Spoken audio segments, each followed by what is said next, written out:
Bonjour à toutes et à tous de nous avoir rejoints pour cette table ronde organisée par Alsace Digital, dont la thématique est Vers une éthique de l'intelligence artificielle. Nous avons le plaisir de recevoir Yannick Ménesser, magistrat de l'ordre judiciaire, détaché au Conseil de l'Europe, affecté en tant que chef d'unité du développement numérique. Il contribue notamment aux travaux du comité ad hoc sur l'intelligence artificielle. Il a été mandaté pour étudier la faisabilité d'un instrument juridique. Il a accepté de prendre de son temps pour échanger à titre personnel sur l'éthique dans l'intelligence artificielle. Nous le remercions d'ores et déjà d'avoir accepté notre invitation, car nous sommes vraiment ravis de l'accueillir dans le cercle de conférences en amont du Hacking Industry Camp. Nous tenons à vous rappeler que les opinions exprimées ici n'engagent que Yannick Ménesser et ne reflètent aucune position officielle d'Alsace Digital ou du Conseil de l'Europe. Merci beaucoup et merci de l'accueil et merci Alsace Digital de m'avoir invité aujourd'hui pour cette présentation. En effet, je n'interviens pas en tant qu'aujourd'hui que représentant du Conseil de l'Europe, mais également parmi les autres activités que je mène, je suis chercheur associé à l'Institut des hautes études sur la justice à Paris. J'ai pas mal travaillé dans ce cadre-là sur le numérique et la justice, les tribunaux. Mais aujourd'hui, ce que je souhaitais partager avec vous, durant ce temps un peu spécial, j'aurais préféré certainement, comme vous, une discussion à bâton rompu dans une salle physique. Les interactions auraient été, sont toujours plus faciles. Mais aujourd'hui, le travail, en tout cas, ce que je vais essayer de passer comme message, c'est un peu démystifier toute cette question-là autour de l'intelligence artificielle. Je crois que vous la connaissez déjà, vous connaissez nécessairement le terme, vous l'avez entendu, vous en avez nécessairement une représentation. Mais ce qui m'intéresse aujourd'hui, c'est d'avoir aussi un échange avec vous, un dialogue constructif, mais aussi possiblement critique de ce que l'on a aujourd'hui autour de cette technologie-là. On a beaucoup de promesses. Il n'y a pas un jour qui se passe sans que vous trouviez une info postée sur les réseaux sociaux, un article de presse, même des reportages télé sur ce que l'intelligence artificielle peut faire, va faire nécessairement. Et en réalité, en grantant un tout petit peu, on se rend compte que derrière les promesses, il y en a toujours, c'est très bien. Derrière l'innovation, c'est plutôt un bon moteur, c'est ce qui fait avancer l'humanité. Eh bien, parfois, il y a un pas critique à avoir, en tout cas un pas de recul, pour essayer de comprendre ce qui nous est livré comme information et voir que derrière les promesses de l'intelligence artificielle, eh bien, il y a aussi, comme partout, un moteur commercial. Il y a aussi des promesses qui sont réalisées pour vendre et faire du business. Et naturellement, cela n'invalide pas toutes les possibilités, des innovations, on y reviendra, des réalisations qui sont réelles, mais je pense qu'il y aurait un autre excès dans lequel il ne faut pas rentrer. Cet excès, vous en connaissez aussi le terme, c'est le solutionnisme, c'est-à-dire croire que par une application numérique, on peut à peu près résoudre tous les problèmes. C'est un auteur, Evgeny Morozov, dans un livre assez remarquable que vous connaissez peut-être, qui s'appelle « Pour tout résoudre, cliquez ici », qui dit que c'est un peu comme si on avait inventé un marteau et que d'un coup, tous les problèmes se transformaient en clous. Et vous admettrez avec moi qu'ouvrir un œuf avec un marteau, c'est peut-être pas la meilleure idée. Et donc, certains problèmes, on le verra, réclament quand même beaucoup de, comment dire, de délicatesse, réclament souvent autre chose que de la statistique ou de la mathématique pour les résoudre. Et c'est exactement ça aujourd'hui. Je pense qu'il faudrait arriver à voir en termes de culture numérique pour pouvoir traiter réellement cela. Alors, répondre à la question tout d'abord pour commencer, qu'est-ce qu'est l'intelligence artificielle? Je crois que c'est un peu compliqué de trouver aujourd'hui une réponse qui créerait un consensus entre nous tous. Je suis persuadé que si nous interagissions, on va le faire tout à l'heure d'ailleurs, vous posez cette question de manière globale, ce serait compliqué d'avoir une réponse unique. Si vous prenez en effet un pas extrêmement large et que vous prenez beaucoup de recul, eh bien l'intelligence artificielle pourrait inclure quasiment l'informatique depuis sa création. Les travaux de Marvin Minsky, John McCarthy, 1955-56, se sont focalisés sur une problématique précise, c'est là où le terme intelligence artificielle a été créé, c'est-à-dire est-ce qu'on peut modéliser le raisonnement humain, mais la programmation informatique telle qu'on la connaît et même les fonctions, ce qu'on appelle symboliques, c'est-à-dire créer du code avec des règles logiques qui s'imbriquent les unes dans les autres, a été une première manière de pouvoir créer une sorte de raisonnement, d'imiter le raisonnement. Et depuis quelques années, depuis 2010, on a vu une résurgence du terme après avoir été enterré à la fin des années 90, non pas parce qu'il y a eu une révolution en tant que telle, mais parce qu'avec beaucoup de données et des microprocesseurs qui vont beaucoup plus vite, eh bien, on a réussi à faire fonctionner des algorithmes qui existaient déjà depuis les années 60, hein. On avait le perceptron, hein, qui fonctionnait comme ça, avec une autre approche. Plutôt que d'écrire du code formel, eh bien, on va laisser l'ordinateur, par une approche statistique, découvrir des constantes, des règles, établir un modèle de ça, de façon à pouvoir réappliquer ensuite ce modèle dans d'autres situations. Alors, tout ça, j'essaie de le définir à grand, comment dire, encore une fois, à grande échelle, mais derrière le terme intelligence artificielle, durant ces dernières années, il y a une technologie bien précise, et c'est encore là où il y a beaucoup d'ambiguïté derrière cela, hein, souvent. On imagine intelligence artificielle que c'est les prémices d'une réplique du cerveau humain. Pour l'instant, où on en est sur une approche, j'ai employé ce terme tout à l'heure à dessein, statistique, par le machine learning, l'apprentissage automatique, et plus rapidement, plus spécifiquement, les réseaux de neurones profonds. Alors, je vais conclure assez rapidement maintenant cette partie introductive en disant que, vous l'avez entendu dans mes propres termes, intelligence, neurones, apprentissage, on est sur des termes qui sont extrêmement proches de l'humain, ce qu'on appelle de l'anthropomorphisme, c'est-à-dire penser que des objets, et trouver dans les objets des choses qui se rapprochent de l'humain. Alors, il y a un peu d'inspiration, naturellement, derrière cela, hein, quand les neurones formels ont été créés 1943, hein, Pitts McCulloch, un des chercheurs là aussi dans le cadre des travaux sur la cybernétique, hein, les conférences Macy. Déjà à cette époque, il y avait bien l'idée de regarder comment un neurone fonctionnait pour essayer d'en trouver une réplique mécanique. Mais tout ça, c'est Yann Lequin, un autre chercheur contemporain cette fois-ci, qui nous le dit. En fait, un neurone formel est aussi proche d'un neurone biologique que l'aile d'un avion est proche d'une aile d'un oiseau. Donc, on y retrouve une mécanique globale, une inspiration globale, mais ce serait aller beaucoup trop vite que de croire que nous sommes en train de créer les prémices d'un cerveau artificiel. Alors des promesses, je le disais, extraordinaires, et dans le même temps une inquiétude dans l'opinion publique. Hein. On sent bien que ces questions d'intelligence artificielle sont loin d'être univoques.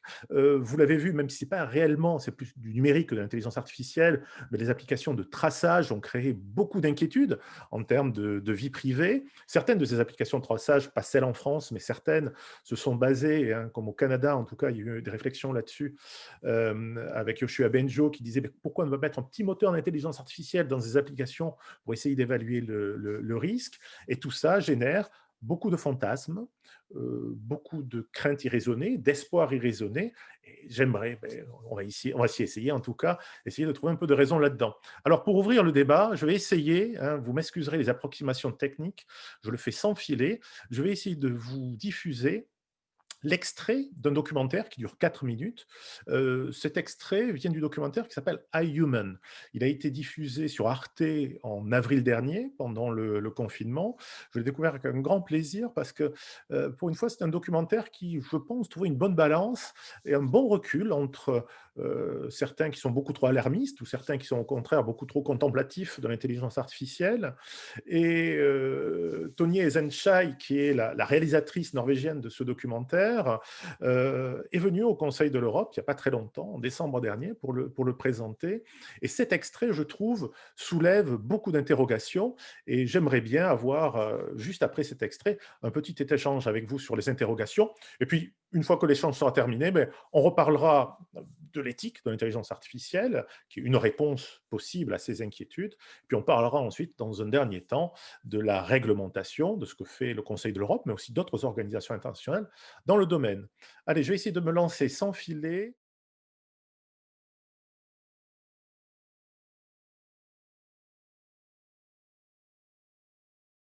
Pour résumer, puis je vais ouvrir la discussion là-dessus, peut-être vous l'avez perçu dans le propos, hein, Michal Kosinski, qui est présenté dans ce documentaire, est un chercheur à Stanford, spécialisé en psychologie. Et Michal Kosinski, dans cet extrait de documentaire, illustre par une démonstration, hein, des visages, des collections de visages qu'il a réalisées.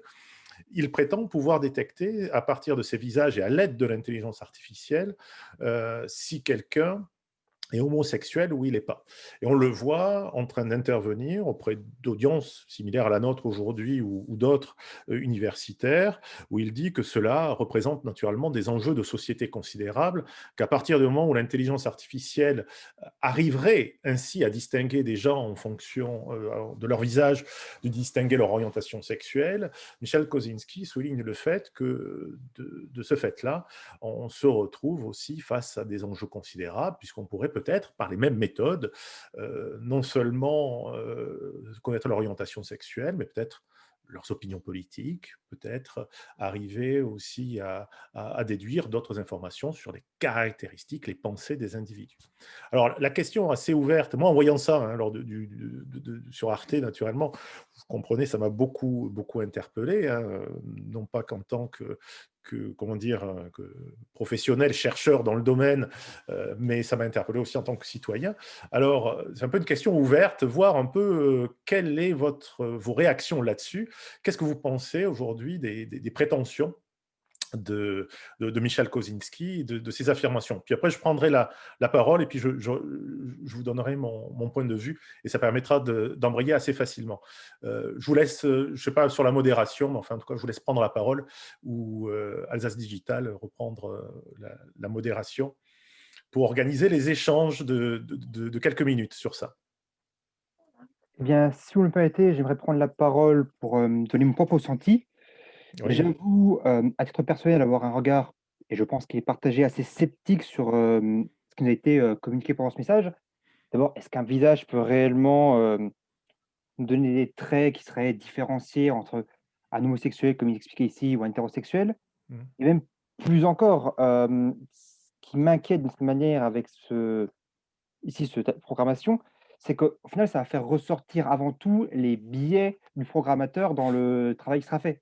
Mm. Si le programmateur imagine que telle caractéristique est propre à tel groupe, d'opinion ou telle catégorie d'individus, eh bien, son programme, au final, va juste remettre en avant ses propres biais. Ce qui, au Mm. final, risquerait, pour les personnes qui penseraient que cette intelligence artificielle est fiable, risquerait de confirmer ces biais au sein d'une plus grande population.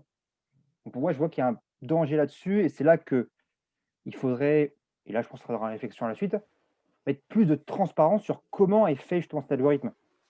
Sur les simples visages, je trouve ça un petit peu, personnellement, assez abstrait et beaucoup trop subjectif pour être fiable. Ouais, moi, enfin, vous connaissez déjà mon opinion, vous l'avez anticipé, je dirais même dangereux, mais on va reprendre. Je laisse d'autres intervenir. Merci beaucoup, hein, Gaëtan, je pense, hein, c'est ça, d'être intervenu. D'autres Ouais. remarques, n'hésitez pas à prendre la parole. Si personne ne parle, moi je me lance. Bonjour, je m'appelle Franck Bardol, donc je suis data scientist. Je n'ai pas un prisme de juriste ou quoi que ce soit, donc j'ai plutôt un profil technique. Alors moi, ce qui m'interpelle dans ce genre de travaux, en fait, c'est l'absence totale. On peut même plus parler. On est en dessous de l'éthique. Pour moi, on est même en dessous de la moralité. Donc je comprends pas les motivations, quel que soit le discours après. On peut toujours enrober ça dans un discours, une sorte de prisme scientifique, un prisme d'ingénieur, en disant qu'on a pris toutes les précautions nécessaires, etc. Mais d'un point de vue brut de décoffrage, moi je trouve ce genre de travaux, inqualifiable. Voilà, c'est inqualifiable. Je ne comprends pas quelles sont les motivations sérieuses et non dites qu'il y a derrière. Et ensuite, pour conclure et laisser la parole à d'autres personnes, il ne faut surtout pas, parce que si on est comme moi plutôt technique, on a tendance quand on écoute ça à réagir un peu comme l'intervenant précédent, en disant est-ce que le travail a été scientifique, est-ce que tel et tel biais a été respecté ou pas, etc. À mon avis, il faut couper net ce type de discussion et juste se dire qu'en tant que citoyen, de mon point de vue, c'est inqualifiable. Ouais. Voilà. Merci Franck, ouais, en effet. Ouais, je suis Merci. assez d'accord avec votre réaction assez épidermique, mais j'essaierai après d'échanger avec vous quelques arguments personnels là-dessus, sans prétendre avoir la science infuse. C'est plutôt une réaction en effet négative. Mais peut-être que parmi notre audience, il y a d'autres points de vue qui souhaitent s'exprimer, et c'est tout l'intérêt d'un débat contradictoire. Donc n'hésitez pas à vous lancer, on peut prendre encore une intervention avant que je me lance sur la suite. Bonjour, je ne sais pas si je peux intervenir. Moi, j'interviens. Bien sûr. Moi, je suis novice dans ce domaine. Je suis chargée de mission de suivi d'activité. Et par rapport à ce que j'ai pu voir, ce qu'on peut voir dans l'histoire, moi, ça me fait penser à ce qu'ont pu faire les nazis par rapport à la morphologie du visage. Et utiliser c'était des pseudo-scientifiques qui faisaient ces études, et on peut se poser la question de savoir si on n'est pas dans une telle démarche scientifique. Là, je rentre dans un domaine peut-être plus politisé. Non, merci beaucoup Fabienne, votre remarque est tout à fait juste. Et puis je vais embrayer. Après, si vous n'avez pas eu le temps d'intervenir, on aura un autre temps d'échange, juste après, quand je parlerai d'éthique. Donc, je prends juste 3 interventions pour ne pas prendre trop de retard. Et puis après, on pourra continuer. Mais ce que vous évoquez, Fabienne, même on peut le remonter même avant le moment historique tragique que vous avez évoqué. On est au 19e siècle. Cesare Lombroso, un chercheur italien, qui imaginait à partir de la forme des crânes déjà, savoir si un homme était un criminel né ou pas.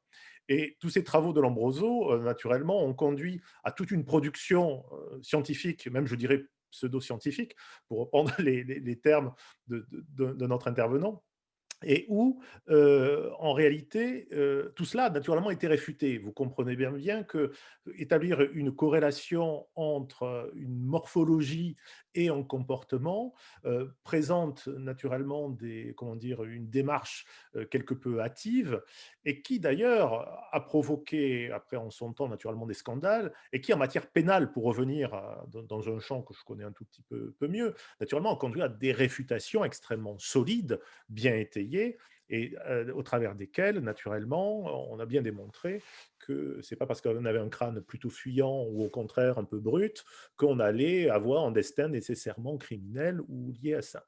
Et ce qui est étrange, et c'est pour ça que je vous ai diffusé ce bout de reportage, vous voyez, c'est qu'avec les atours de la nouveauté, donc la tour de la nouveauté du machine learning, des réseaux de neurones, etc., eh bien, certains scientifiques, alors on ne peut pas reprocher à Michel Kosinski d'être totalement idiot, il ne serait pas à Stanford, mais c'est ça qui est extrêmement surprenant. C'est de pouvoir étayer des dialogues assez anciens et réfutés depuis extrêmement longtemps avec des moyens nouveaux. Un peu comme si la technologie rendait amnésique et laissait autoriser à des applications on ne peut plus fantaisistes. Alors, naturellement, je vais je vais essayer en tout cas d'être le plus objectif avec vous. L'extrait que je viens de vous diffuser ne réfute naturellement pas certaines applications d'intelligence artificielle. Ce n'est pas ça le propos. Là, le propos est de dire attention, on a des usages qui sont certainement abusifs et qui sont amnésiques de ce qu'est la science statistique, d'abord, qui est aujourd'hui le cœur, encore une fois, je vous disais, tout n'est pas statistique en intelligence artificielle, mais les approches de machine learning, d'apprentissage automatique le sont. Et on sait très bien quels sont les bénéfices et les limites de la statistique. Et je conclurai là-dessus sur ce temps, c'est que vous avez aussi au 19e siècle un autre chercheur, un mathématicien, qui s'appelle Adolphe Quetelet, qui avait déjà travaillé sur ces questions statistiques et morphologiques. D'ailleurs, on retient d'Adolphe Quetelet quelque chose que vous avez peut-être vous utilisé, moi ça m'est arrivé de l'utiliser, c'est l'IMC, l'indice de masse corporelle. C'est-à-dire qu'il y a un rapport entre la taille et le poids, et ce rapport, Quetelet l'avait modélisé, et aujourd'hui, cet indice a été traduit en politique publique au sein de l'OMS, et on en a, vous voyez, des bénéfices en termes d'épidémiologie pour y bien identifier qu'il y avait une corrélation entre du surpoids ou de l'obésité et certaines maladies cardiovasculaires. Mais Quetelet, quand il a créé cet indice, avait autre chose en tête. On en a aujourd'hui un usage qui semble plutôt bénéficiaire, mais Quetelet avait développé ce qui s'appelle la physique sociale et où il avait développé l'idée que la nature semblait organiser les choses selon ce qu'on appelle une distribution normale. La distribution normale, vous l'avez déjà vu, hein, c'est une courbe en cloche. C'est-à-dire que si vous lancez des billes au hasard à travers un petit parcours, un petit labyrinthe, elles vont se distribuer de manière invariante selon une courbe qui est chaque fois pareille. Et ce que dit Quetelet, c'est que les situations telles qu'elles sont mesurées se distribuent automatiquement selon ça. Et pour lui, il avait l'idée que la nature tendait à tout normaliser vers la moyenne. Et donc, il pensait que ce qui était dans la moyenne était tout ce qui était beau, tout ce qui était bon, je reprends des termes qu'il a lui-même employés, et avait envisagé quasiment un projet politique autour de cette normalité, autour de la moyenne. Mais voyez tout ce qu'il peut y avoir de totalitaire à imaginer que par la science, on arrive à ordonner les affaires humaines, et où là, on a besoin de débats beaucoup plus politiques, en tout cas d'échanges, et d'échanges qui peuvent être contradictoires, pour pouvoir, dans le cas d'une délibération démocratique, avancer de manière sociétale en ayant quand même, en essayant d'écouter les points de vue les plus raisonnables, eh bien, on arrive à établir des choses qui, avec les apparences des mathématiques, sont un tout petit peu terrifiantes. Donc, encore une fois, bien organiser les choses, bien mettre les choses à sa place. Tout n'est pas rejeté, ce n'est pas tout ça le problème. On a encore une fois des applications qui sont formidables. On a vu encore pour la lutte contre la Covid-19, hein, la brique d'intelligence artificielle qui a pu être utilisée par certains laboratoires dans de plus larges travaux en biomédecine, hein, qui ont permis d'accélérer un certain nombre de choses. Donc, énormément d'applications bénéficiaires. Mais attention à bien faire le tri et l'ordre des choses. Donc, le point maintenant que je voulais aborder avec vous, en effet, hein, ce qu'on avait au programme, la transparence, qui est un des éléments phares comment dire, de la question de l'éthique. Et la première réflexion a été de se dire, face à ces dérives d'usage, bien, tout simplement, il faudrait avoir un comportement éthique centré sur l'humain, de façon à pouvoir permettre à cette intelligence artificielle de se développer dans des conditions de bénéfice pour le plus grand nombre. Alors, j'emploie ces termes là aussi à dessein, hein, de l'éthique. Il y a digne de confiance, on retrouve ça dans la littérature développée notamment par la Commission européenne dans le cadre de travaux d'un groupe d'experts de haut niveau, centré sur l'humain. On retrouve ça aussi, ces termes-là, dans l'OCDE, au sein des Nations Unies, à l'UNESCO. Mais on va s'arrêter 30 secondes là-dessus. L'éthique, quand on va définir la question simple d'éthique, déjà, les philosophes, peut-être qu'il y en a parmi vous, moi je ne le suis pas, j'ai seulement un peu travaillé sur le sujet. L'éthique est une sorte de science de la morale qui indique un comportement, mais ce qui est éthique pour l'un ne l'est peut-être pas nécessairement pour l'autre. Ce qui est bon pour l'un ne l'est pas nécessairement pour l'autre. Et développer aujourd'hui des cadres éthiques révèle en tout cas une certaine forme d'ambiguïté, on va le voir juste après. Et même ces termes, hein, centrés sur l'humain, un régime, je vais être un peu provoquant, mais un régime totalitaire est aussi centré sur l'humain. Hein, voilà, donc les développements sont centrés sur l'humain. Donc qu'est-ce qu'on y met comme valeur derrière? Quel est le sens réel de ça? C'est vraiment quelque chose à se poser. Et enfin, une IA digne de confiance, quand on vous dit, ben voilà, on va développer une IA dans laquelle on fait confiance, moi je pense qu'on devrait d'abord faire confiance et en tout cas responsabiliser plus exactement des opérateurs humains moins que des machines, même si des machines s'avèrent dans certaines circonstances bien plus fiables que les humains pour exécuter certaines tâches. Je pense par exemple à des tâches calculatoires, ou alors avec des mécanismes, encore une fois, assez robustes, on peut avoir des mécanismes qui fonctionnent bien, mais qu'il y ait un responsable humain derrière qui arrive à chaque fois à répondre du fonctionnement ou dysfonctionnement de la machine, paraît tout aussi essentiel. Alors, sur cette éthique de l'intelligence artificielle, encore une fois, on a une très, très abondante littérature qui s'est développée, et je vais essayer, pour éviter un peu l'effet de monologue, de partager avec vous à l'écran une recherche que j'ai effectuée sur ces cadres éthiques de l'intelligence artificielle. Alors, pour y accéder, comme ça, j'espère que l'écran ne sera pas figé. Je surveille le chat en même temps. Si jamais ça ne passe pas, n'hésitez pas à me passer des messages.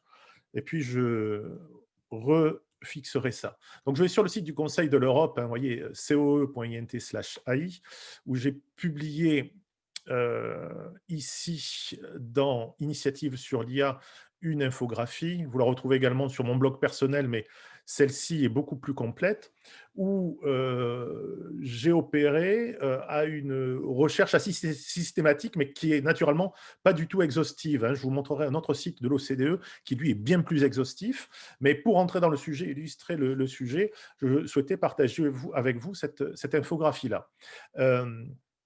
Euh, j'ai recherché, donc je travaille depuis à peu près 2015-2016 là-dessus. J'ai fait une collection lente et patiente de tous les cadres éthiques sur l'intelligence artificielle, les principes, etc. Et je suis arrivé aujourd'hui à ce compte de plus de 406 documents, hein, qui parlent de cette question de l'intelligence artificielle. Alors, on y retrouve un peu de tout, hein, c'est-à-dire que vous avez à la fois des principes déclaratoires, qui viennent du secteur privé. Vous avez des travaux académiques qui viennent de l'université avec des réflexions un peu plus théoriques sur la question du comportement qu'on doit avoir vis-à-vis de l'intelligence artificielle. Vous trouvez aussi des textes qui émanent d'organisations internationales. On en reparlera d'ailleurs juste après dans la dernière partie sur les approches réglementaires. Enfin voilà, donc vous voyez un ensemble d'acteurs que j'ai ici illustrés.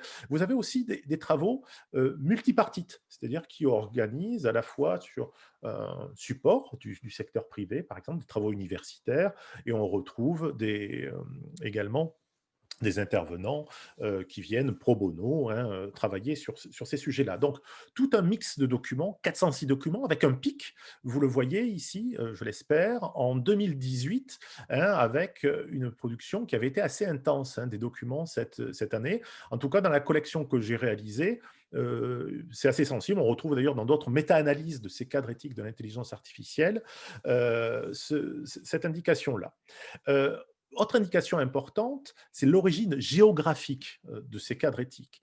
Donc, vous voyez ici les États-Unis, hein, qui sont parmi les plus grands producteurs de documents sur ce sujet-là, avec le Royaume-Uni. Et si on dézoome, il y a quelque chose qui est assez notable. J'espère que euh, ça se rafraîchit sur votre écran. Euh, Oui, on voit euh, très bien. Super. Euh, Vous voyez une représentation quand même qui est plutôt concentrée ici à l'Europe de l'Ouest, l'Amérique du Nord, et vous voyez l'Afrique par exemple, tout ce travail-là, eh ben, moi en tout cas, enfin assez peu d'éléments. Encore une fois, j'ai peut-être pas été assez exhaustif, mais je retrouve cette conclusion-là dans une méta-analyse opérée par l'École polytechnique de Zurich en 2019, et ces travaux ont été aussi employés d'ailleurs par le CAI, le comité ad hoc sur l'intelligence artificielle du Conseil de l'Europe. Vous voyez, l'Amérique du Sud aussi, la Colombie d'ailleurs a publié assez récemment un cadre éthique sur l'intelligence artificielle qui est remarquablement bien fait d'ailleurs, qui est intéressant. Mais vous voyez, la tendance, on serait quand même plutôt sur une représentation de l'éthique qui reste assez occidentale. Donc, c'est un biais qui est assez intéressant à relever et qui mérite quand même un tout petit peu de précaution avant de croire que ces notions-là sont totalement transférables. Un autre élément qui est assez intéressant, j'ai essayé de réaliser par ailleurs avec comment dire, différents critères éthiques que j'ai présélectionnés, quelles étaient la fréquence de concepts. Hein, on a ici les droits de l'homme, l'autonomie, la justice, l'équité, la responsabilité, la transparence, je vais un peu plus développer d'ailleurs cette notion-là après, la vie privée et cette fameuse confiance. Voilà, donc je ne cite pas tout. D'ailleurs, un principe qui est souvent peu cité, qui mériterait selon moi quand même un intérêt assez substantiel, c'est aussi le principe de solidarité et de durabilité, je ne sais pas si c'est le bon terme, en tout cas, avoir des technologies numériques qui permettent de s'insérer dans une logique de développement durable. Donc, Tout ça pour dire que, vous voyez, quand on a cette vue macroscopique, hein, la question de la vie privée reste très présente. C'est une conclusion qui est plutôt d'ailleurs divergente avec la méta-analyse de l'École polytechnique de Zurich, qui trouvait, elle, plutôt un recul de la notion de vie privée. Et voyez que ces droits fondamentaux, hein, ces droits de l'homme, hein, beaucoup comment dire, j'allais dire s'en vantent, s'appuient dessus, en disant que une intelligence artificielle, le développement d'une intelligence artificielle qui soit au bénéfice de l'être humain, devrait respecter les droits de l'homme, les droits fondamentaux. On le retrouve dans énormément de documents. Mais encore une fois, quand on gratte un tout petit peu sur cette question, hein, de l'éthique, on se rend compte, et des cadres éthiques sur l'intelligence artificielle, on se rend assez rapidement compte que tout ça est relativement subjectif. C'est-à-dire que déjà, le premier critère de lecture, et je vous encourage, si jamais vous avez cette démarche, hein, de vous intéresser à vous, donc, que ce soit dans des développements ou des réflexions sur l'intelligence artificielle, à vous intéresser à ces cadres éthiques, la première question à se poser, naturellement, est la question du producteur. D'où vient cette éthique? Je ne dis pas que je ne fais pas entièrement confiance à Microsoft, à Facebook, à Twitter ou à Google, mais quand vous avez une big tech qui établit un certain nombre de principes et qu'elle jure au grand Dieu qu'elle va les respecter, plutôt rassurer que les gens aient envie de faire les bonnes choses, mais cela reste purement déclaratoire. C'est-à-dire que s'il y a un manquement à ces règles-là, peut-être un préjudice d'image, certainement d'ailleurs, mais quelles sanctions derrière? Si c'est une violation suffisamment grave, peut-être que des dispositions déjà existantes peuvent conduire à une condamnation a posteriori par les tribunaux. Mais vous voyez, c'est ce qu'on appelle un peu le blanchissage par l'éthique. C'est-à-dire qu'on va se donner bonne conscience, on va se donner une bonne image, c'est quasiment une démarche marketing, euh, plutôt qu'une démarche totalement sincère. Alors, je ne dis pas qu'aucun de ces grands opérateurs ne fait rien, notamment pour avoir discuté avec Microsoft. Je sais que des actions tout à fait concrètes sont réalisées au sein de l'entreprise pour se poser des questions et donner un cadre d'action effectif aux principes qui ont été posés. Mais que chacun revienne à ses responsabilités. Et d'ailleurs, certains de ces grands opérateurs le disent parfaitement bien aujourd'hui, hein, que c'est aussi aux États d'assumer la part de responsabilité de réglementation qui leur revient. Et nombre de ces grandes entreprises n'auront aucune difficulté pour pouvoir s'accorder au cadre réglementaire dans lequel ils devront opérer, même si cela est un peu coûteux.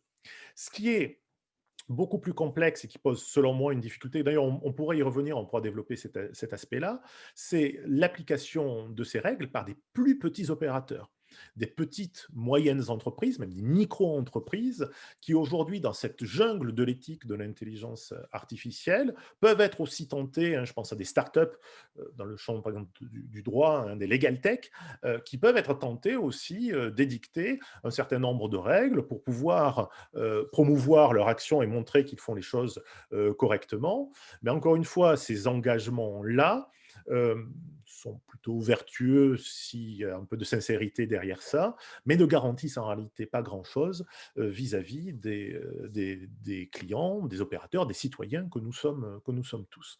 Donc, derrière cette prolifération de l'éthique de l'intelligence artificielle, alors je vous encourage, vous pouvez fouiller un peu plus, hein, sur cette infographie, puisque tout est cliquable. Si vous cliquez dessus, vous pouvez aller naturellement sur les documents.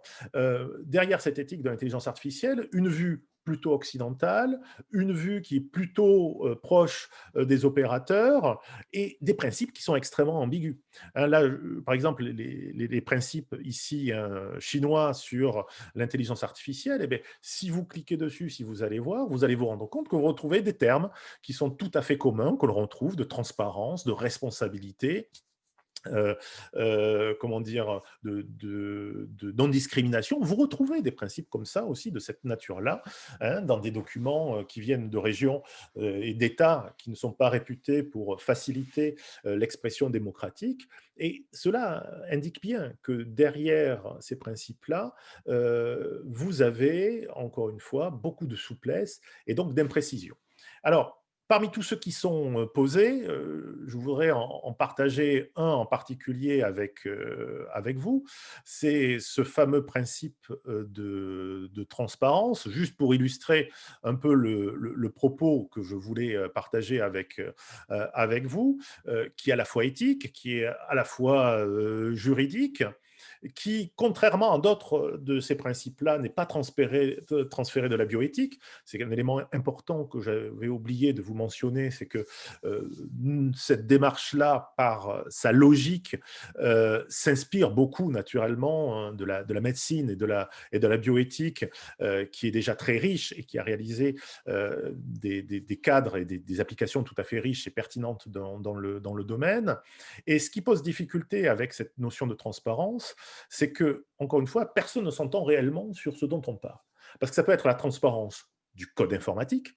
Hein, d'ailleurs, Parcoursup, ce logiciel que vous connaissez hein, de l'éducation nationale pour aider à l'affectation des lycéens dans le cycle supérieur d'études, a publié, suite aux critiques qui avaient été faites sur son prédécesseur APB, l'entier code informatique.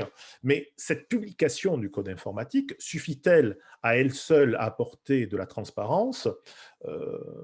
C'est intéressant, les techniciens pourront s'en emparer pour le faire fonctionner, et d'ailleurs c'est ce qui est arrivé sur Parcoursup, hein, proposer même des optimisations, mais les non-sachants, le grand public, est en peine derrière cela.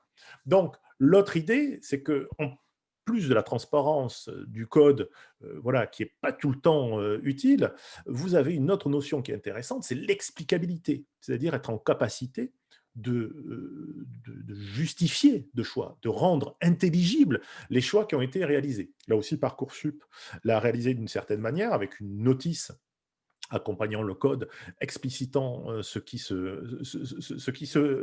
passe. Alors, ce qui est intéressant derrière ça, c'est que, vous voyez, on a deux manières différentes d'exprimer de la transparence, mais malgré tout, on n'arrive pas nécessairement au bout de la démarche, parce que les nouveaux algorithmes dont je vous parlais, qui sont plus tout à fait nouveaux, de machine learning, d'apprentissage automatique, eux, ont une singulière difficulté, c'est que l'enchevêtrement des corrélations dans les modèles qui sont découverts sont pas du tout explicables. Et on se retrouve de fait face à des algorithmes qui ont une performance plutôt intéressante. Hein. Sur la reconnaissance d'images, par exemple, on voit qu'une fois bien entraîné, l'algorithme arrive à distinguer un chat d'un chien à partir des images, de l'entraînement. Mais comment il y arrive, ça reste quelque part mystérieux, même pour les scientifiques qui sont derrière cela. Alors, comment arriver à un certain nombre de transparences, beaucoup de propositions hein, dans les secteurs académiques autour de ça. Hein, comment rendre explicable l'intelligence artificielle, c'est aussi un grand sujet hein, de débat hein, en se disant peut-être que ces algorithmes de machine learning, on peut, selon certaines modalités, arriver à les rendre beaucoup plus, beaucoup plus transparents afin de pouvoir en justifier le fonctionnement. Mais pour clarifier tout ça, et je conclurai peut-être là-dessus sur cette partie, sur l'éthique de l'intelligence artificielle, est-ce qu'on a tout le temps besoin de transparence? Hein, c'est Yann Lequin qui nous pose la question de manière un peu provocante, mais on ne peut pas nécessairement lui donner totalement tort. Yann Lequin nous dit que cette transparence serait probablement même inutile si l'on arrive à prouver qu'un modèle construit par l'intelligence artificielle fonctionne bien tel qu'il est censé fonctionner. Et Yann Lequin rappelle d'ailleurs régulièrement que le cerveau humain est lui aussi quelque part une boîte noire et que nous avons appris à nous en accommoder. Donc Yann Lequin est naturellement un des grands promoteurs hein, de l'apprentissage profond, de l'apprentissage automatique, et ne va pas scier la branche sur laquelle il est assise et nous conduit à plutôt nous satisfaire de ne pas comprendre comment ça fonctionne. Mais dans certains cas d'utilisation, on ne peut pas nécessairement lui donner tort. En effet, cette transparence qui peut être souhaitable, et j'y reviendrai dans certains cas précis, ne l'est pas nécessairement dans tous. Donc, peut-être que dans ces cas-là d'usage très précis, le machine learning, l'apprentissage automatique, est en effet une bonne solution pour gagner beaucoup plus en performance, pour pouvoir détecter des corrélations dans des très grands jeux de données que nous, humains, nous aurions un peu de mal à réaliser. À contre-courant, il y a des domaines où l'explication et l'explicabilité, cette transparence-là, sont indispensables. Et je vais évoquer un domaine que je connais un tout petit peu mieux, que le domaine de la justice, dans lequel, déjà aujourd'hui, même si le cerveau des magistrats, en effet, on ne comprend pas nécessairement le bon fonctionnement, d'ailleurs, on ne comprend pas bien le fonctionnement du cerveau en général, euh, euh, on n'a pas besoin de la transparence du cerveau pour cela. Mais vous avez un principe qui est clair, c'est celui de la motivation des décisions. C'est-à-dire que dans des domaines extrêmement importants où la décision emporte ici des effets juridiques sur les individus, il y a une obligation où vous devez expliquer le fonctionnement, votre raisonnement derrière et le justifier. Et cette forme de justification est indispensable dans des domaines, encore une fois, où vous avez de la prise de décision avec des effets économiques, sociaux, juridiques importants sur les individus. Et voyez où je veux en arriver, c'est que dans le domaine de la justice en particulier, des services publics, il y a des exigences particulières où, du coup, investir la question, en tout cas le moyen technique d'algorithmes tels que le machine learning pour arriver à aider à la prise de décision est en réalité relativement dangereux puisqu'on arrive à déléguer de fait à une machine le soin d'aider, d'appuyer la décision. On pourra reparler d'ailleurs derrière des idées, j'allais dire des fantasmes de remplacement du juge par le robot. On n'en est pas du tout encore là. Même en Estonie, il y avait un article de presse qui était sorti il y a quelque temps qui a été assez mal compris et certainement déformé autour de ça. Mais l'idée n'est pas de remplacer systématiquement l'humain par la machine. L'idée est d'y apporter un appui. Mais même dans cette hypothèse-là, on parle de cette complémentarité entre l'homme et la machine, l'influence de l'algorithme, l'autorité d'un algorithme est extrêmement important. On n'est pas juste face à une sorte de table avec... il y a certains domaines dans la justice, vous avez comme ça des tables, par exemple pour le préjudice corporel, lorsque vous avez un accident de la circulation, un accident au travail, que vous avez comment dire, une partie du corps ensuite qui est, qui est indisponible, qui est handicapée. Vous avez les tribunaux qui connaissent à peu près les échelles. Alors, c'est un peu choquant de le dire, c'est pas qu'il y a un prix pour une main, mais de façon à éviter les distorsions entre les juridictions, vous avez une peu d'harmonisation qui s'opère. Mais maintenant, déléguer à une machine le soin d'explorer les masses de jurisprudence sur ce sujet-là pour, sans trop comprendre comment ces liens ont été faits, arriver à une forme de norme issue du nombre, il y a, selon moi, de grandes précautions à prendre et l'explicabilité à ce moment-là est absolument indispensable. Alors, je vois une discussion dans le chat arriver, puis ça va être l'occasion d'une transition vers la discussion avec vous. Là, je vois une question, c'est dans quel domaine pensez-vous que la transparence n'est pas forcément nécessaire de Pauline? Eh bien, je pense que, par exemple, sur la reconnaissance d'image en tant que telle, à partir du moment où une machine arrive à distinguer un chat d'un chien, si vous ne comprenez pas trop comment la corrélation s'effectue derrière la machine, c'est peut-être pas dramatique. En revanche, vous avez, encore une fois, certains domaines où là, pour le coup, la justification est nécessaire. Voilà, donc c'est un domaine, mais il y en aura peut-être d'autres, et dans la discussion, peut-être vous aurez d'autres exemples. Ensuite, il y a d'autres domaines dans l'industrie aussi, je pense, où la vérification de l'algorithme, la manière de fonctionnement d'un algorithme est extrêmement importante de façon à pouvoir certifier un comportement.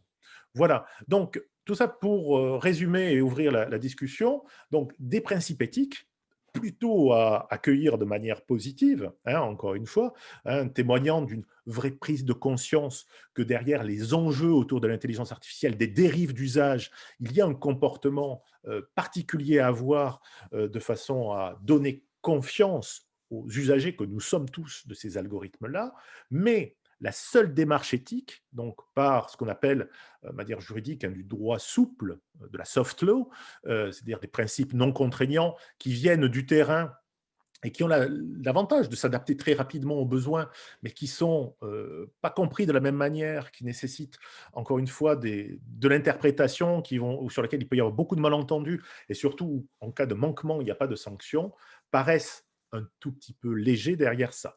Alors, dans cette éthique-là, hein, de l'intelligence artificielle, encore une fois, attention aux acteurs, hein, je ne dis pas que certains essais académiques n'ont pas d'intérêt ou d'autres, encore une fois, venant du secteur privé ou multipartite. Mais c'est vrai que les travaux des organisations internationales dans ce domaine-là, on peut imaginer que d'une organisation intergouvernementale, hein, qu'il s'agisse de l'UNESCO aujourd'hui qui travaille sur une recommandation sur l'éthique de l'intelligence artificielle, aura une autorité, compte tenu du nombre d'experts qui auront travaillé, de l'autorité de l'organisation, aura un impact un peu plus fort, encore une fois, qu'un cadre éthique qui provient d'un opérateur privé qui, malgré sa bonne volonté, peut avoir naturellement derrière quelques idées. Voilà ce que je voulais dire. On va peut-être ouvrir la discussion sur cet aspect de l'éthique. Si certains d'entre vous, comme tout à l'heure, hein, s'il y a 2-3 interventions, ce sera super. Et puis, j'embrayerai sur la question de l'éthique qui est un peu court. Alors, qu'est-ce qu'on fait? Eh bien, je parlerai avec vous des tentatives qui sont aujourd'hui en cours de réglementation par du droit un peu plus dur de l'intelligence artificielle.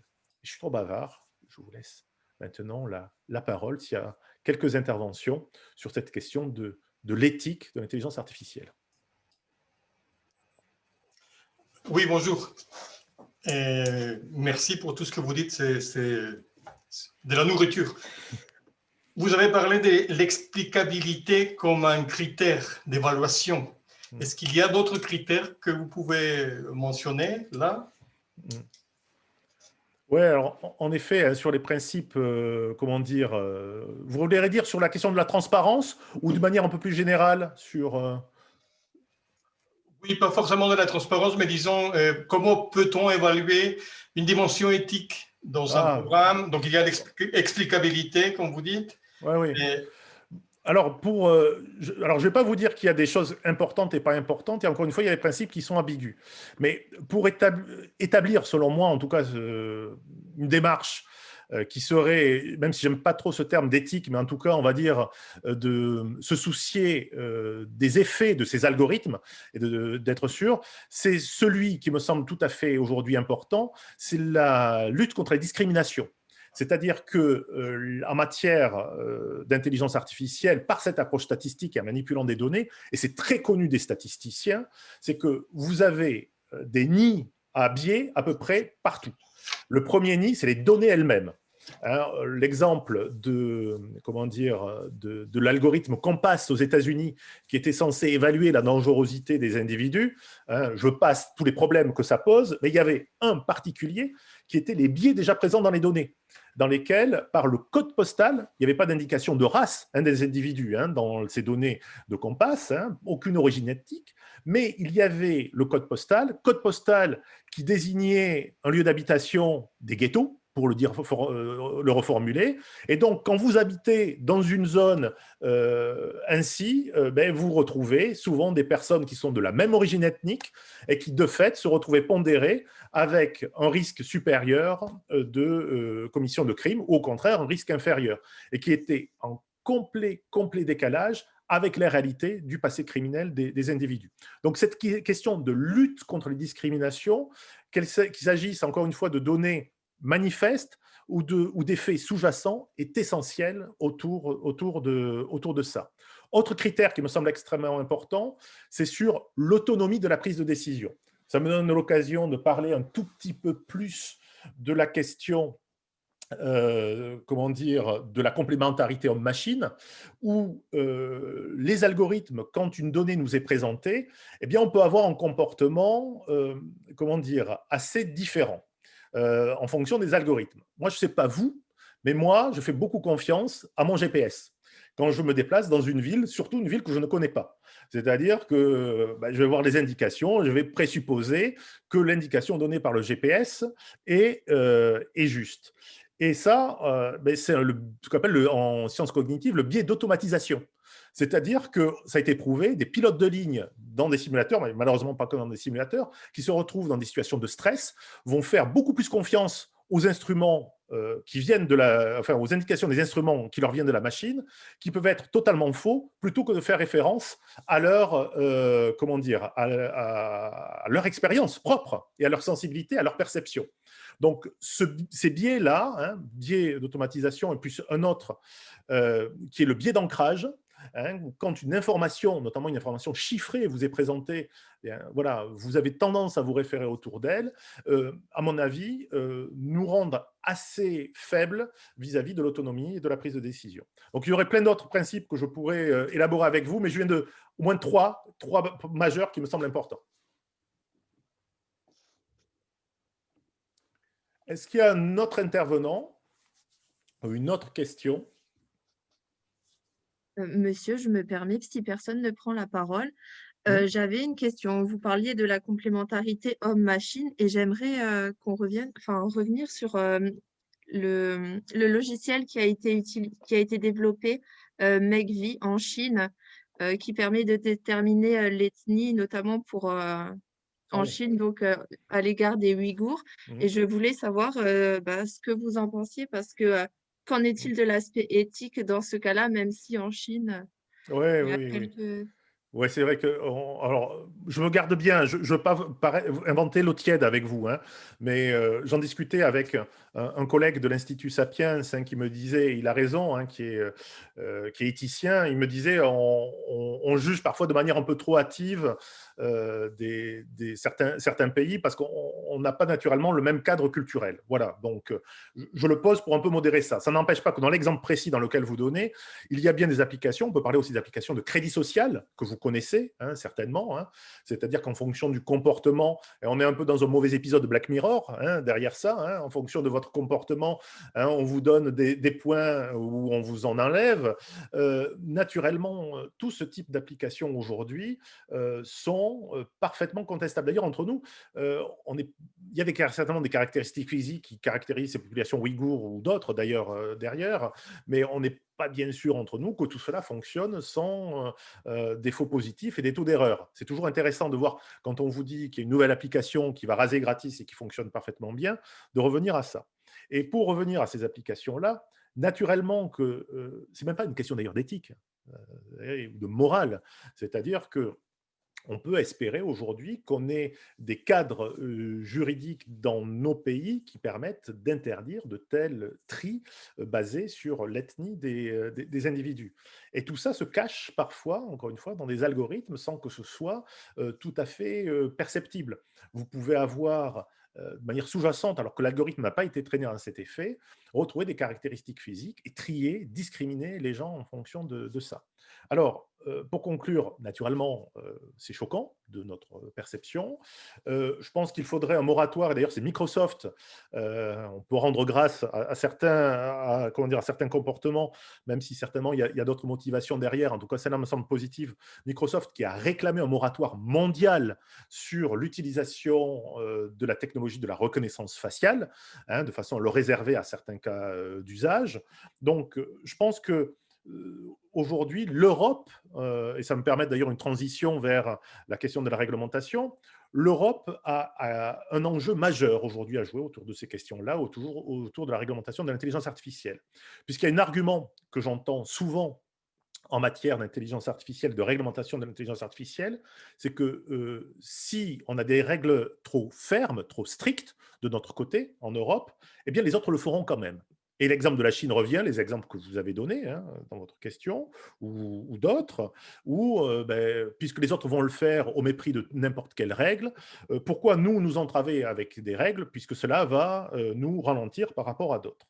Mais sortons de l'intelligence artificielle, revenons dans d'autres champs. Hein, le champ, par exemple, de la biomédecine. Hein, vous avez en Europe une convention qui est méconnue, qui vient du Conseil de l'Europe, qui est la convention d'Oviedo sur la prohibition du clonage humain. Eh bien, le Conseil de l'Europe a été le premier, après le clonage du mouton Dolly, on doit être en 96, je pense, quelque chose comme ça. Le protocole, lui, doit dater de 98, la Convention d'Oviedo de 97.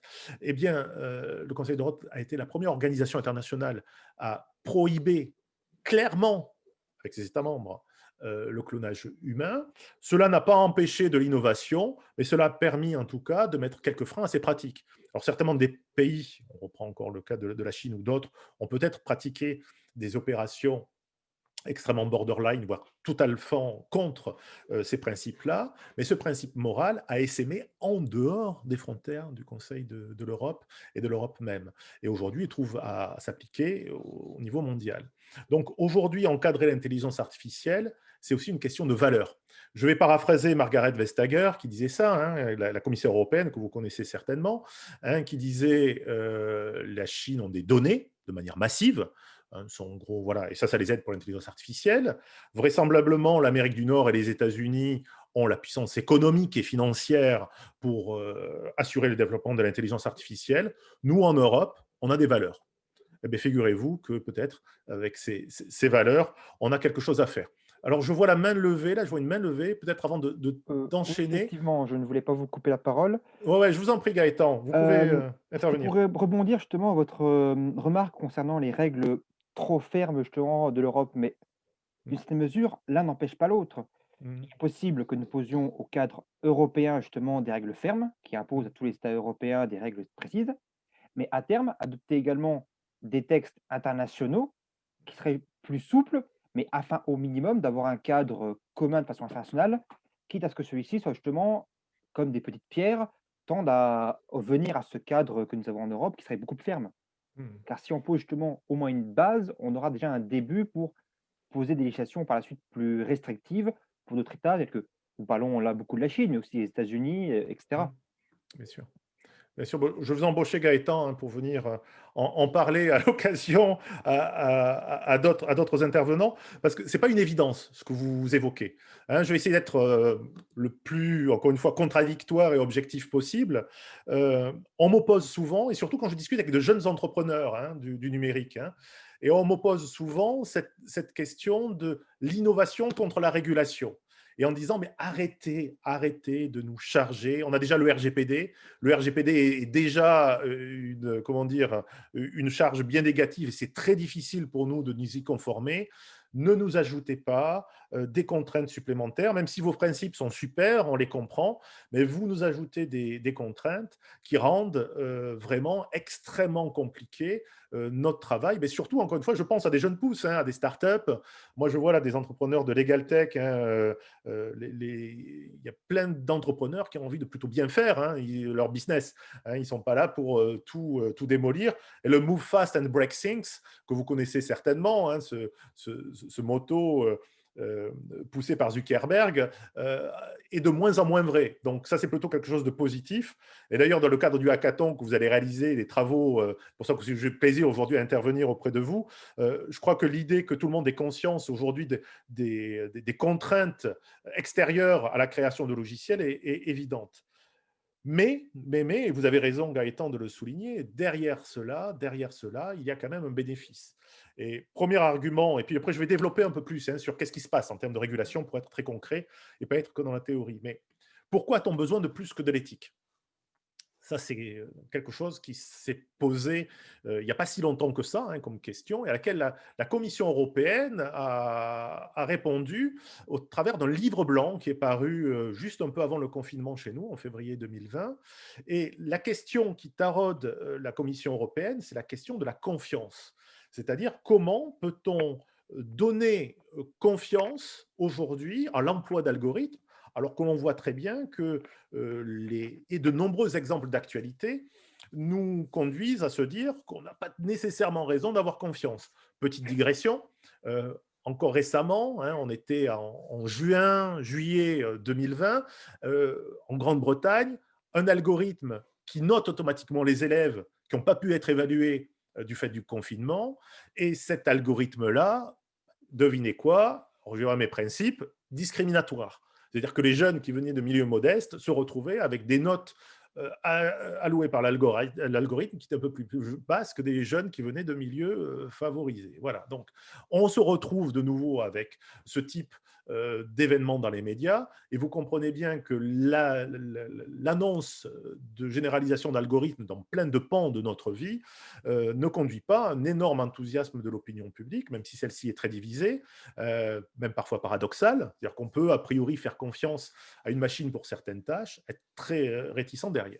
Donc j'en reviens à ce droit, et c'est là le juriste, peut-être c'est un biais d'un juriste, je veux bien l'admettre, mais je pense que ce qui peut nous donner collectivement un peu plus de confiance dans l'utilisation de l'informatique telle qu'on la connaît aujourd'hui, hein, avec ces outils d'intelligence artificielle, c'est un cadre juridique. L'exemple que je vais donner, c'est l'exemple naturellement de la loi informatique et liberté, RGPD, du côté du Conseil de l'Europe, également ce qu'on appelle la Convention 108 au Conseil d'Europe, hein, qui était la convention numéro 108 en réalité, c'était la 108e convention du Conseil. On est en 1981 déjà, hein, et le Conseil de l'Europe est la première organisation internationale à adopter un texte de cette nature, signé et ratifié, entrant en vigueur en 1985, et depuis ces dates-là, est-ce que l'on peut dire que l'innovation technologique dans le milieu informatique, l'application de différents algorithmes a été ralentie? Je ne crois pas. Et c'est au contraire ce cadre de protection des données qui a été un réel avantage compétitif et qui a permis aujourd'hui d'avoir des applications dans de nombreux domaines extrêmement généralisés où on a pu faire confiance un minimum. Alors, est-ce que ce cadre est parfait? Non. Est-ce que parfois on a le sentiment de cocher très rapidement des cases sans lire les mesures et on donne des données de manière un tout petit peu anarchique? Vraisemblablement, hein, tout ça est loin d'être parfait, mais mieux vaut-il ça que rien du tout, il vaut mieux certainement ça. Et j'étends mon raisonnement maintenant à l'intelligence artificielle. C'est-à-dire qu'il y a déjà des cadres juridiques, je emploie ce terme, de droit dur, c'est-à-dire contraignants, hein, qui sont assortis de sanctions, qui existent dans le domaine. Je viens de citer la Convention 108, RGPD, la loi informatique et liberté, hein, tout ça regroupe la protection des données. C'est déjà applicable à l'intelligence artificielle. Mais il y a des trous dans la raquette. Le trou dans la raquette, c'est que l'ensemble de ces cadres, premièrement, édictent comment dire, un cadre qui est applicable à des traitements qui s'appuient sur la donnée personnelle. Si vous avez des traitements qui utilisent des masses de données anonymisées, on pourra argumenter, hein, il y a toujours des manières d'interpréter le droit, mais grosso modo, ça devient beaucoup plus compliqué. Et deuxième trait qui aujourd'hui limite ces textes-là, c'est qu'on est sur une protection individuelle. Et je vais prendre référence à une autre affaire qui est l'affaire Cambridge Analytica que vous connaissez peut-être. J'en rappelle rapidement les éléments pour ceux qui ne la connaissent pas. Ça a été une entreprise, Cambridge Analytica, co-créée d'ailleurs par Steve Bannon, d'autres voilà, de personnes de cette nature-là, hein, qui était Steve Bannon, un conseiller de Trump d'ailleurs. Voilà. Et donc, ils ont voulu créer donc, une entreprise qui a capté de la donnée, pas toujours de manière tout à fait licite, hein, qui allait notamment aspirer Facebook, par une petite faille de Facebook, qui allait aspirer des données à caractère personnel, et riche de ces données à caractère personnel, ils ont ensuite fait du micro-ciblage. Le micro-ciblage, c'est aller cibler des individus par rapport à des tranches précises d'âge, de goût, etc. Hein, si vous allez sur Facebook, vous êtes déjà l'objet de micro-ciblage, hein, qui va vous proposer certains types de contenus plutôt que d'autres. Et là, Cambridge Analytica a exactement utilisé ces techniques-là, mais à des fins politiques. Hein, à des fins de, non pas dire votez Trump ou votez Brexit, mais enfin de présenter des articles de presse dans le fil d'actualité de personnes qui étaient un tout petit peu indécises, qui allaient naturellement dans le sens des inquiétudes qui étaient soulevées par les différents candidats. Et est-ce que sur la base de ces textes-là, il était possible que vous alliez porter plainte? Oui, certainement. Mais aujourd'hui, peut-être mes données ont été aspirées par Cambridge Analytica. En tout cas, en ce qui me concerne, je n'irai pas nécessairement saisir un tribunal pour aller revendiquer quoi que ce soit. Donc, ce qui est important et intéressant, c'est d'arriver à imaginer aujourd'hui comment peut-on protéger des faits sociétaux l'utilisation de ces technologies de l'information et singulièrement de l'intelligence artificielle. On l'a encore vu récemment, même si le débat là, était plutôt sur la censure, hein, qui était issue de la décision de Twitter et de Facebook de couper les comptes de Donald Trump. Mais l'idée de hiérarchisation d'informations par un système algorithmique qui est plus ou moins maîtrisé par son concepteur pose aujourd'hui de réelles questions sur le rôle des plateformes. Et en déléguant un algorithme, en transférant la responsabilité à un algorithme sur la hiérarchisation de ce contenu, vous voyez, c'est l'effet de bulle d'information, l'effet de renforcement toujours des mêmes textes, en tout cas des mêmes types d'opinions qui se répètent sur nos fils de réseaux sociaux, énormément de choses dans lesquelles il y a peut-être sur une dimension, par exemple, du débat démocratique, des choses à faire. Donc, toutes ces réflexions-là ont conduit les organisations internationales en général à réfléchir là-dessus, et notamment le Conseil de l'Europe. Alors, même aujourd'hui, je ne représente pas officiellement vis-à-vis de vous quand même un petit mot de ce qu'est le Conseil de l'Europe. Première chose, et j'aurais dû commencer par là d'ailleurs dès tout à l'heure, c'est vous dire que le Conseil de l'Europe n'est pas l'Union européenne. Le Conseil de l'Europe, c'est 47 États membres, c'est une organisation internationale tout à fait différente de l'Union européenne qui aujourd'hui a 27 États membres, qui a un mandat, le Conseil de l'Europe particulier, en ce qui concerne les droits de l'homme, l'état de droit et la démocratie. Le Conseil de l'Europe a été créé en 1949 par le traité de Londres. On a fêté en 2019 d'ailleurs les 70 ans du Conseil de l'Europe. Et le Conseil de l'Europe établit des traités. C'est une organisation qu'on appelle intergouvernementale, parce que c'est une organisation auquel adhèrent les États et qui sont en fait la réunion des États. Aujourd'hui, je vous disais 47 États membres au Conseil de l'Europe, jusqu'à la Fédération de Russie, l'Azerbaïdjan, la Turquie sont membres du Conseil de l'Europe, et qui, parmi les textes qui ont déjà été adoptés, un texte phare qui est la Convention européenne des droits de l'homme. Convention européenne des droits de l'homme, que vous connaissez avec la Cour, ici naturellement, qui siège à Strasbourg, et qui est la seule Cour internationale qui est une dimension interétatique, et qui défend et qui promeut ainsi les droits de l'homme et qui sanctionne en cas de manquement dans le domaine. Donc, le Conseil de l'Europe, ce n'est pas que la Convention européenne des droits de l'homme, c'est plus de 200 traités, dont j'en ai déjà cité un, la Convention 108 sur la protection des données, la Convention de lutte contre la cybercriminalité aussi, qui est avec un L majuscule, l'instrument international de lutte contre la cybercriminalité. Dans mes anciennes fonctions judiciaires, c'est un instrument dans le domaine de la lutte contre la cybercriminalité que j'utilisais quasiment tous les jours pour pouvoir obtenir de l'entraide judiciaire avec d'autres États et pouvoir opérer des enquêtes en dehors du territoire français. Et le Conseil de l'Europe s'est intéressé aussi à ces questions d'algorithmes et d'intelligence artificielle, et en 2019 a donné mandat, le comité des ministres du Conseil de l'Europe, l'organe exécutif du Conseil de l'Europe, a donné mandat à un comité ad hoc sur l'intelligence artificielle pour réfléchir à la faisabilité d'un instrument juridique applicable à l'IA. Pourquoi ? Parce que l'éthique, comme je vous le disais, ne suffit vraisemblablement pas à couvrir tous les cas, qu'il y a besoin d'une réflexion beaucoup plus approfondie de façon à établir un cadre contraignant dans certains domaines, en tout cas pour des applications qui sont plutôt à haut risque, comme d'ailleurs la Commission européenne s'emploie aussi sur cette notion-là, où l'idée de ne pas faire peser une charge réglementaire trop lourde sur toutes les applications de l'intelligence artificielle, mais dans certains cas, dans certains domaines, pouvoir appliquer des normes extrêmement fermes, avec des cadres pour pouvoir opérer, je pense notamment dans le domaine de la justice, vraisemblablement aussi dans d'autres domaines, comme par exemple en matière de responsabilité pour la conduite des véhicules autonomes. Vous avez des réflexions qui sont en cours là-dessus, dans le domaine de la biomédecine, également dans le domaine de la démocratie, en lien avec l'affaire Cambridge Analytica, tout à l'heure, que je vous disais, que je vous mentionnais. Donc voilà, un ensemble de domaines dans lequel, vraisemblablement, il y a un besoin de réglementation plus dure qui est discuté, et juste il y a quelques semaines de ça, en décembre dernier, une étude de faisabilité qui a été adoptée par les 47 États membres qui mentionne la possibilité d'un instrument contraignant sur l'intelligence artificielle, donc d'une convention qui viendrait transférer de l'éthique au droit un certain nombre de principes, et encore une fois, je ne veux pas me répéter, mais des domaines dans lesquels il y aura certainement des applications, dans le domaine des services publics, par exemple, qui devront répondre à un certain nombre de critères beaucoup plus exigeants avant d'être mis en service, et également parmi les mesures, comme vous avez des études d'impact sur la protection des données, des études d'impact sur les droits de l'homme. C'est-à-dire, avant de lancer un logiciel, pas tous les logiciels, bien entendu, hein,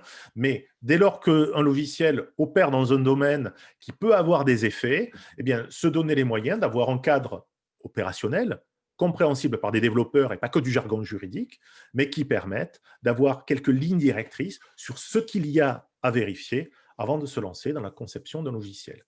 Alors, j'étais trop bavard parce que du coup, je vois que le temps a filé, il est déjà 18h50. Je pense qu'on avait prévu de finir dans quelques minutes. Donc, je vais vous laisser un peu de temps et l'occasion d'intervenir pour des propos conclusifs. Alors, il y avait juste une petite question dans le chat. Dans le cadre de la pandémie, certains pays ont mis en place des applications en faisant primer l'intérêt collectif contre l'éthique des données personnelles. C'est intéressant qu'un des seuls mots les plus utilisés dans les textes que vous avez collectés est privacy. Comment ne pas se faire piéger par une opposition éthique pour tous vs éthique pour chacun, chacune? Ouais, merci à Emmanuel pour cette question. Dans le domaine particulier là, de la lutte contre la Covid-19, c'est vrai que ce n'est pas tout à fait nouveau, hein. Les intérêts individuels qui viennent s'entrechoquer avec l'intérêt collectif. Je ne vais pas vous faire un cours d'histoire sur le sujet, mais la vaccination contre la variole, vous voyez, on est 17e, 18e siècle, hein, qu'est-ce qui a permis d'emporter le débat et de se dire, est-ce qu'il y a un bénéfice à vacciner obligatoirement les populations ou pas? Et bien, ce qui a emporté à ce moment-là la décision des décideurs publics, ben, ça a été les statistiques. Voilà. Donc, c'est-à-dire que les statistiques démontraient à ce moment-là, et puis ça a été confirmé par la suite, hein, qu'en vaccinant massivement la population, il allait y avoir collectivement moins de morts qu'en laissant chacun décider et laisser du coup la maladie se répandre beaucoup plus facilement. Donc, ce que vous évoquez est tout à fait juste, hein, c'est-à-dire que dans le cadre de la pandémie, c'est vrai que la plupart des logiciels de contact tracing, enfin, c'est peut-être pas le bon terme, de proximity tracing, je crois que c'est le bon terme. On a, comment dire, tout le monde essaye de se soucier un minimum des données privées, hein, mais ce qui est intéressant, et pour moi, c'est plus que l'individuel contre le collectif, c'est l'effet cliquet des technologies. Je m'explique. À Singapour, l'application de contact tracing est partie de là, hein. C'était la première qui a été bâtie là et qui a inspiré toutes les autres. Et à Singapour, il y avait un dialogue des autorités publiques qui était parfaitement clair, qui disait « ça va nous aider à lutter contre le virus et on ne va utiliser ces données que pour lutter contre le virus ». Et il y a quelques jours de ça, hein, d'ailleurs je l'ai relayé sur les réseaux sociaux, il y a des articles qui sont parus qui ont montré qu'en Singapour, eh bien, ces données commencent maintenant à être exploitées par la police dans le cadre d'enquêtes criminelles. Alors, là où, ce que je veux dire par là, c'est que le numérique, c'est un peu comme la pâte de dentifrice, hein. Une fois qu'elle est sortie, vous ne pouvez pas le faire rentrer. Et derrière ça, moi, je suis beaucoup plus inquiet aujourd'hui, hein, des dialogues, du manque de confiance, encore une fois, que l'on peut faire dans des annonces publiques en disant « écoutez, ces données-là, elles vont être anonymisées, on ne va pas du tout les utiliser pour ça. Et en réalité, on se retrouve derrière vers des réutilisations directes ou indirectes de ces données-là pour d'autres finalités. » Et c'est là où on en revient sur la question de la confiance. La confiance, elle ne se décrète pas. La confiance, elle se prouve. Et face à des comportements de cette nature-là, eh bien, je pense que nous avons besoin d'un état de droit, de cadres juridiques extrêmement forts, qui donnent des indications et des limites aujourd'hui tout à fait claires au déploiement de ces outils-là. Je ne veux pas tenir un dialogue alarmiste ou simplement technosceptique. Ce serait faux et je pense que ce serait tout simplement stupide. En revanche, la question de trouver de nouveau aujourd'hui, une nouvelle balance, hein, entre les intérêts collectifs individuels, de trouver une balance aujourd'hui entre des pouvoirs et des contre-pouvoirs, et rejouer par le numérique. Et on a besoin de réinventer certainement des dispositifs qui permettent de s'assurer que ce n'est pas nécessairement à des grands groupes, des big tech, de décider ce qui doit être publié ou pas publié. C'est un rôle aussi de l'État d'assurer cela, de dire qu'est-ce qui est un discours de haine aujourd'hui, qu'est-ce qui est inacceptable ou pas acceptable. Ce n'est pas à des big tech de le déterminer naturellement, mais c'est bien à des sanctions pénales et donc à la loi de déterminer ça. Dans l'urgence, je pense que les big tech ont bien fait aujourd'hui d'intervenir, mais de manière générale, dans l'affaire de Trump, mais de manière générale, je pense qu'on a besoin de ces cadres juridiques forts de façon à pouvoir se donner collectivement les moyens d'employer le numérique pour le meilleur. Et je conclurai par ça. La question aussi de la solidarité m'apparaît aujourd'hui importante. C'est-à-dire de dire, je reboucle avec ce que je disais au départ, c'est que peut-être que l'utilisation du numérique, dans tous les cas, n'est peut-être pas indispensable. On peut aujourd'hui trouver une sorte d'idée de proportionnalité de recours au numérique en se disant que dans certaines situations, l'algorithme sera plus efficace que nous et assorti d'un certain nombre de vérifications eh bien, on aura intérêt collectivement à l'utiliser. Et puis d'autres utilisations, une relation individuelle, une relation humaine, trouver un interlocuteur, un agent public, et certainement de meilleure qualité, de meilleure administration sans algorithme. Voilà. Il y a peut-être d'autres questions avant de conclure.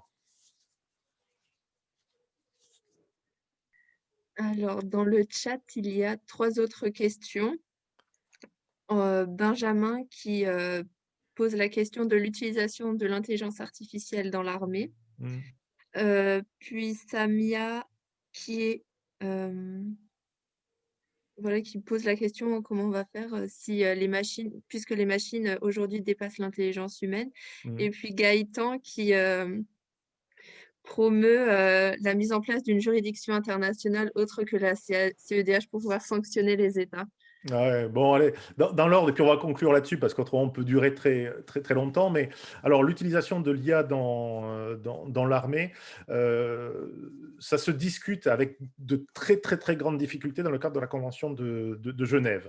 Là aussi, on est dans la question du surarmement, de si les autres l'ont, donc je dois l'avoir. Et à ma connaissance, les discussions sont aujourd'hui relativement bloquées du fait de l'incapacité des États à s'entendre et à fixer des limites. Comme la prolifération des armes nucléaires, je pense que malheureusement, ça va être aujourd'hui compliqué d'arriver à fixer un cadre tout à fait clair sur ça, prohibant, pour employer le terme, l'emploi de ce type d'armes automatisées dans des opérations, sur le théâtre des opérations. Alors là, je fais référence, et il y a une sur France Culture, il y a quelques jours de ça, je pense que c'était jeudi dernier, une émission est intervenue, un de mes collègues, Emmanuel Goffi, justement sur l'emploi de l'intelligence artificielle et l'éthique de l'emploi de l'intelligence artificielle dans le domaine militaire. Donc, je ferai référence à cette émission qui était absolument passionnante. Est-ce qu'on doit faire confiance ensuite à l'IA, espérer qu'elle va améliorer notre mode de vie ? Encore une fois, je pense que les machines sont en voie de dépassement pour des capacités calculatoires et d'analyse des données. Vous avez tout à fait raison, Samia. Mais attention, ces réussites-là, naturellement, ne conduisent pas à une généralisation dans tous les domaines. Et je pense que il faut simplement faire confiance, si on peut faire confiance, encore une fois, à une machine, en tout cas au concepteur des machines, dès lors qu'un certain nombre de critères sont respectés et qu'on n'essaye pas d'employer ces systèmes d'intelligence artificielle dans des domaines aussi sensibles, par exemple, que des données sociales, sociétales, qui sont subjectives et où, on le sait, les statistiques, le calcul ne permettent pas de mettre la société en équation. Un peu de pub pour le livre de Pablo Jensen, Pourquoi ne peut pas-on mettre la société en équation? Je vous le conseille, ça répond exactement à ça. Et ensuite, doit-on ajouter une autorité indépendante qui assurerait le contrôle de l'État, en tout cas même de l'emploi des algorithmes? Est-ce qu'il faudrait une juridiction internationale? Alors, Gaëtan, c'est un peu ce qu'il y a dans l'air du côté de la Commission européenne. Je ne sais pas ce qui sortira, je n'ai pas toutes les informations, et même si je les avais, je ne dirais peut-être pas nécessairement tout d'ailleurs sur le sujet, mais a été mis sur la table la possibilité d'avoir une autorité particulière de contrôle des algorithmes. On ne sait pas bien où ça va se situer. Ça peut être du côté de la standardisation aussi, c'est-à-dire délivrer de la certification à des algorithmes. On n'aura pas le temps d'en parler, mais c'est une piste aujourd'hui qui est creusée de manière assez sérieuse. Donc, voilà, c'est des pistes en tout cas qui sont évoquées. Ma crainte, c'est d'ajouter des millefeuilles à des millefeuilles, des autorités qui pourraient à un moment donné être concurrentes, qui pourraient avoir des positions divergentes sur les sujets. Donc, on a besoin de faire plus, ça c'est sûr, hein. Mon point de vue tout à fait personnel sur le sujet, c'est voyons déjà dans les organes existants, hein, par exemple les autorités de protection des données, ont déjà un maillage déjà en termes de, comment dire, national, ont également des cadres d'opération, hein. Il y a aussi des professions qui sont formées à ça, les DPO. Est-ce qu'on peut aller un peu plus loin en utilisant comme appui ce maillage-là? Est-ce qu'il faut créer quelque chose de nouveau? Les mois, les années à venir vont nous donner des réponses. Ce qui est sûr, c'est qu'on a besoin d'un tout petit peu plus. Voilà.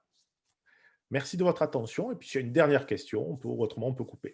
À votre convenance. Je pense qu'on peut rapidement. Oh, je vois que quelqu'un a mis son micro. Je voulais juste rapidement conclure en vous remerciant d'abord, Monsieur Ménesseur, d'avoir participé et puis tous les participants pour avoir autant interagi. Et je voulais vous inviter à lire l'article que vous avez écrit le 31 décembre 2020 sur 2021, quelle perspective pour l'intelligence artificielle? Je pense que vous donnez des pistes de réponse à quelques questions qui ont été posées. Et puis forcément, parler de votre livre, L'intelligence artificielle en procès, donc, qui a été publié en 2020 aux éditions Bruyant. C'est un livre très intéressant et il a pour ambition de faire le procès de l'intelligence artificielle et de penser l'IA au regard de son process. Et si vous me permettez une toute petite citation de l'apport original du livre, c'est qu'il pose les bases d'une convention cadre sur l'intelligence artificielle et je pense que ça pourrait intéresser bon nombre de personnes qui ont participé puisque vous essayez, enfin, vous donnez une seule réponse véritable aux problèmes techniques et politiques. Vous avez vocation à poser des bases horizontales d'une réglementation afin d'essaimer ensuite dans chacun des secteurs spécialisés des applications, pardon. Donc voilà, j'espère que cette petite table ronde vous aura plu. Bon, on n'a pas eu le temps de faire de pause, je suis désolée. Non, mais merci à vous en tout cas de m'avoir invité. Et puis là, les échanges vont s'arrêter, c'est des contraintes de temps naturelles. Mais voilà, j'invite tous les participants à pouvoir me contacter. Je suis beaucoup sur LinkedIn, c'est la manière privilégiée pour me contacter. Donc n'hésitez absolument pas, ce sera avec un grand plaisir. Merci encore de l'invitation. Merci à vous, bonne soirée. Bonne soirée.